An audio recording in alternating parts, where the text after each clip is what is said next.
Hillary Rodham Clinton and her daughter Chelsea have teamed up to write a book all about women who've made a difference.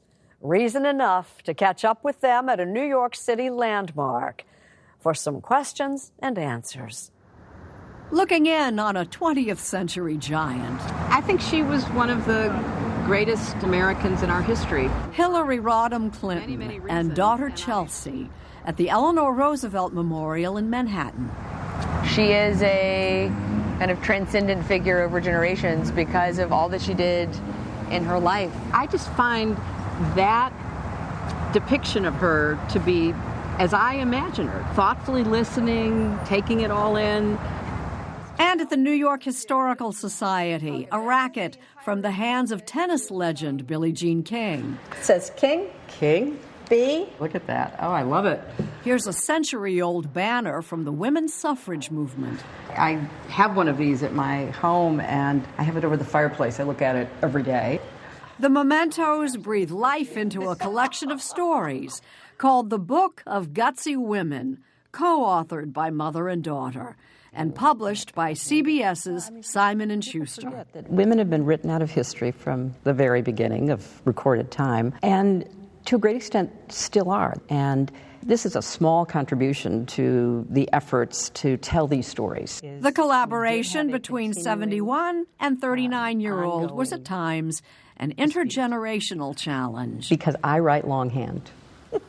So I actually brought a sample of this horrible writing, and then I use an app and I send it to her, and she laughs at me. So this is what I would get. She laughs at me endlessly. Although it's not so illegible, I could still read it. Some of their earliest inspirations were familiar characters from books and TV. When you handle yourself, use your head.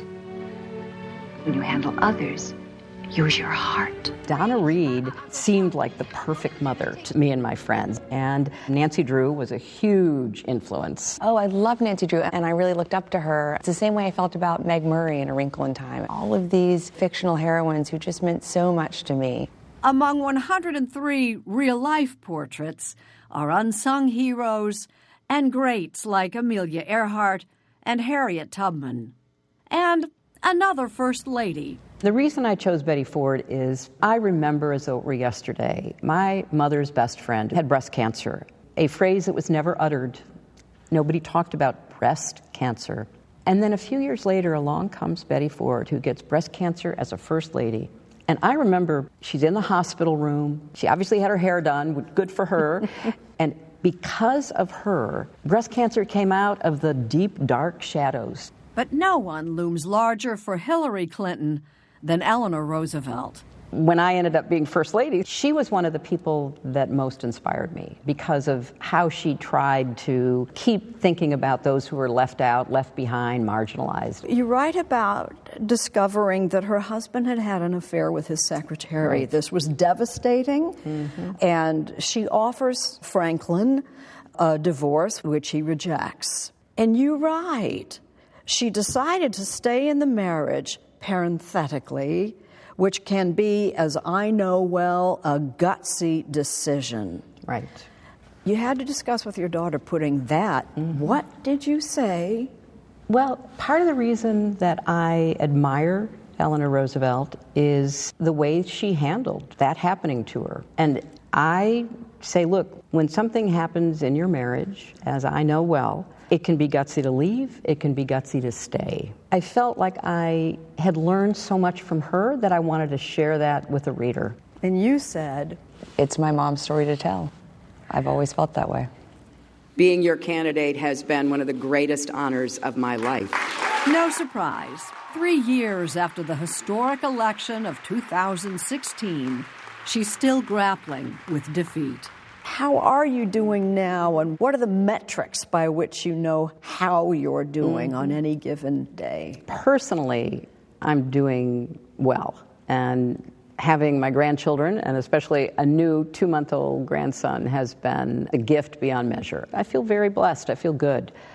But I can't deny that a big part of me cares deeply about what's happening in the country, and what I fear is the damage that's being done to our future, the damage being done to our values, our institutions, and try to think of ways that I can help those who are on the front lines of the fight. Your name doesn't come up much on any campaign except for Donald Trump's. Lock her up is still a big popular line. I believe he knows he's an illegitimate president. He knows that there were a bunch of different reasons why the election turned out the way it did, and I take responsibility for those parts of it that I should, but Jane, it was like applying for a job and getting 66 million letters of recommendation and losing to a corrupt human tornado. And so I know that he knows that this wasn't on the level. I don't know that we'll ever know everything that happened, but clearly we know a lot and are learning more every day, and history will probably sort it all out. So of course he's obsessed with me, and I believe that it's a guilty conscience in so much as he has a conscience. Of course, given the events of the past week, now the question is, how will it end?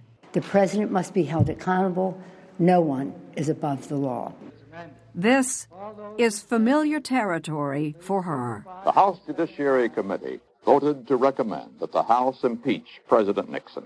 In 1974, Hillary Rodham was a young lawyer on the House Judiciary Committee staff looking into the impeachment of Richard Nixon. And of course, in 1998, as Hillary Rodham Clinton, you lived through an impeachment as First Lady in the Clinton administration. What is your view today on Donald Trump's prospects for impeachment? Given this latest revelation, which is such a blatant effort to use his presidential position to advance his personal and political interests, there should be an impeachment inquiry opened.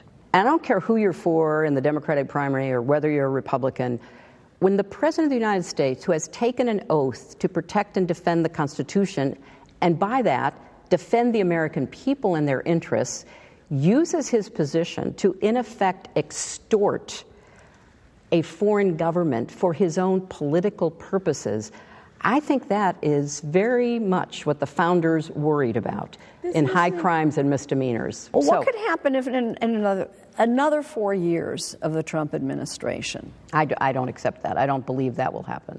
I believe that there were many funny things that happened in my election that will not happen again, and I'm hoping that both the public and the press understand the way that Trump plays this game. She worked really hard to become the person she became. You might say the same about Hillary Rodham Clinton, and like Eleanor Roosevelt, also loved and loathed, but by any measure, a gutsy woman. You wrote a book with your mother, so Hillary Clinton's name is on the front of the book. But as a portrait of gutsy women, she's not in the book, except maybe between every line. I think that's very accurate. I just got the chills when you said that, Jane, because I couldn't imagine any moment of my life without my mom, and I'm so grateful not only that she's my role model, but that she is my mom, because my kids are going to grow up in a world that I believe is immeasurably better for her gutsiness.